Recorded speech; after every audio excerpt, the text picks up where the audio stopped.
ಕರಾವಳಿಯಾದ್ಯಂತ Tauktae ಚಂಡಮಾರುತ ಹಲವಾರು ಸಮಸ್ಯೆಗಳನ್ನು ಸೃಷ್ಟಿಸಿ ಹೊರಟಿದೆ.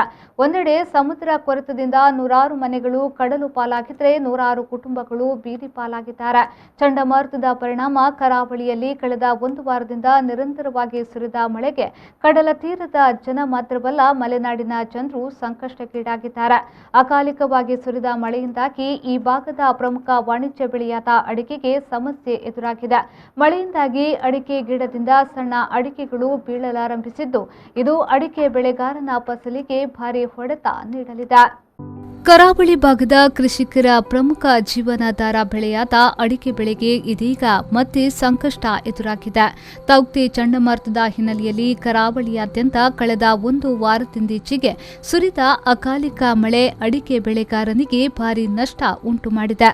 ಈಗಾಗಲೇ ಒಂದು ಕೊಯ್ಲನ್ನ ಕೊಯ್ದು ಮಾರಾಟ ಮಾಡಿರುವ ಅಡಿಕೆ ಬೆಳೆಗಾರ ಇನ್ನೊಂದು ಕೊಯ್ಲಿನ ನಿರೀಕ್ಷೆಯಲ್ಲಿದ್ದಾನೆ.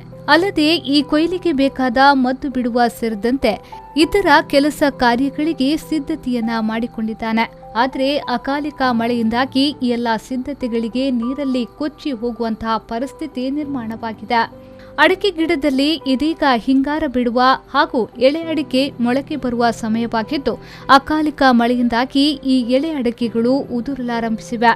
ಅಲ್ಲದೆ ಮಳೆಯಿಂದಾಗಿ ಹಿಂಗಾರಗಳು ಕರಟಿ ಹೋಗುತ್ತಿವೆ. ಇದೇ ರೀತಿ ಎಳೆ ಅಡಿಕೆ ಉದುರಲು ಆರಂಭಿಸಿದ್ದಲ್ಲಿ ಅಡಿಕೆ ಬೆಳೆಗಾರನಿಗೆ ಫಸಲು ದೊರೆಯುವುದು ಮರೀಚಿಕೆಯೇ ಆಗುವಂತಹ ಸ್ಥಿತಿ ನಿರ್ಮಾಣಗೊಂಡಿದೆ. ಅಲ್ಲದೆ ಈ ಎಳೆ ಅಡಿಕೆಗೆ ಮದ್ದು ಬಿಡುವ ಕಾರ್ಯವೂ ನಡೆಯಬೇಕಿದ್ದು, ಸರಿಯಾದ ಸಮಯದಲ್ಲಿ ಮದ್ದು ಬಿಡದೆ ಹೋದಲ್ಲಿ ಅಡಿಕೆಗೆ ಕೊಳೆ ರೋಗದ ಬಾಧೆಯು ಕಾಡುವ ಭೀತಿ ಇದೆ. ನಿರಂತರ ಮಳೆ ಬಂದಲ್ಲಿ ಅಡಿಕೆಗೆ ಯಾವುದೇ ತೊಂದರೆಯಿಲ್ಲದಿದ್ರೂ ಈ ರೀತಿಯ ಅಕಾಲಿಕ ಮಳೆಯಿಂದಾಗಿ ಭಾರಿ ತೊಂದರೆಯಾಗುತ್ತಿದೆ. ಮಳೆ ಬಂದು ಹೋದ ಮೇಲೆ ವಿಪರೀತ ಬಿಸಿಲು ಬರುವ ಕಾರಣದಿಂದಾಗಿ ಅಡಿಕೆಯ ಗೊಂಚಲು ಕರಡಿ ಹೋಗುವುದು ಸಾಮಾನ್ಯವಾಗಿದ್ದು, ಅಡಿಕೆ ಬೆಳೆಗಾರನಿಗೆ ತೌಕ್ತೆ ಚಂಡಮಾರುತ ಭಾರಿ ಹೊಡೆತ ನೀಡಿದೆ. ಅಡಿಕೆ ಬೆಳೆಗಾರರು ಜಾಸ್ತಿ ಇರುವುದು. ಮೊನ್ನೆ ಮಳೆ ಬಂತು, ಅಕಾಲಿಕ ಮಳೆ, ಒಂದು ಹೆಚ್ಚುವರಿ ಮಳೆ ಬಂತು. ನಿರೀಕ್ಷಿತವಾಗಿ ಯಾರೂ ಕೂಡ ರೈತರು ಗಮನಿಸಿರಲಿಲ್ಲ. ಆದರೆ ಆ ಅನಿರೀಕ್ಷಿತ ಮಳೆಯಿಂದಾಗಿ ಒಂದಷ್ಟು ಕೊನೆಯ ಹಂತದ್ದು ಸಿಂಗಾರ ಬಿಡುವಂಥ ಕೆಲಸ ಇತ್ತು. ಆ ಸಿಂಗಾರಕ್ಕೆ ಸ್ವಲ್ಪ ಏರುಪೇರಾಗಿ ಅದು ಒಂದು ಹೊಡೆತ. ಆದರೆ ಅದರ ಜೊತೆಯಲ್ಲಿ ವಿಪರೀತ ಮಳೆ ಬಂದು ಒಂದಷ್ಟು ಹಾನಿ ಆಗಿದೆ. ಒಂದಷ್ಟು ಗಾಳಿ ಬಂದು ಒಂದಷ್ಟು ಕಂಗುಲು ನೆಲಕ್ಕೆ ಉರುಳಿದೆ. ಅದರ ಜೊತೆಯಲ್ಲಿ ಏನಾಗಿದೆ ಅಂದರೆ ನಮ್ಮ ಹಿಂಗಾರದಲ್ಲಿ ಏನು ಸಣ್ಣ ನಲ್ಲಿ ಇದೆ, ಆ ನಲ್ಲಿ ಉದುರುವಿಕೆ ಶುರುವಾಗಿದೆ.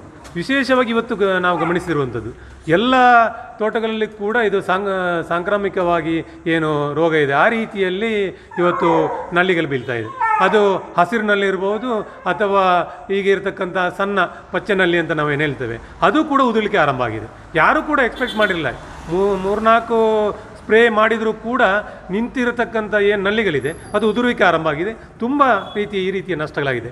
ರೈತರು ಎಚ್ಚೆತ್ತುಕೊಳ್ಳುವಂಥ ಸಮಯ ಇದು. ಯಾಕಂದರೆ ಈಗ ಮತ್ತೊಂದು ಚಂಡಮಾರುತ ಬರುತ್ತೆ ಅನ್ನುವಂಥದ್ದನ್ನು ಉಲ್ಲೇಖ ಮಾಡ್ತಾರೆ. ಇನ್ನಷ್ಟು ನಷ್ಟ ಅನುಭವಿಸುವಂಥ ವ್ಯವಸ್ಥೆಗಳು ಅಡಕೆ ಬೆಳೆಗಾರರಲ್ಲಿ ಇರುತ್ತೆ. ಯಾಕಂದರೆ ಈಗಾಗಲೇ ಅಡಕೆ ಬೆಳೆಗಾರರಿಗೆ ಸ್ಪ್ರೇ ಮಾಡಲಿಕ್ಕೆ ಸಮಯ ಅಲ್ಲ.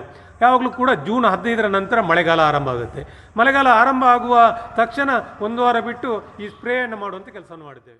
ಕರಾವಳಿಯ ಅದರಲ್ಲೂ ದಕ್ಷಿಣ ಕನ್ನಡ ಜಿಲ್ಲೆಯ ಹೆಚ್ಚಿನ ತೋಟಗಳಲ್ಲಿ ಈ ಸಮಸ್ಯೆಯು ಹೆಚ್ಚಾಗಿದೆ.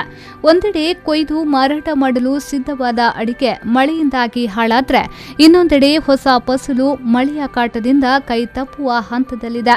ಮಾರುಕಟ್ಟೆಯಲ್ಲಿ ಅಡಕೆಯ ಬೆಲೆ ಗರಿಷ್ಠ ಮಟ್ಟಕ್ಕೆ ಏರಿಕೆಯಾಗುತ್ತಿದ್ದು, ಕೆಲವೊಂದಕ್ಕೆ 400 ರೂಪಾಯಿ ದಾಟಿ 500 ರೂಪಾಯಿಗೆ ಬಿಕರಿಯಾಗುವ ಲಕ್ಷಣಗಳು ಕಂಡುಬರುತ್ತಿದೆ.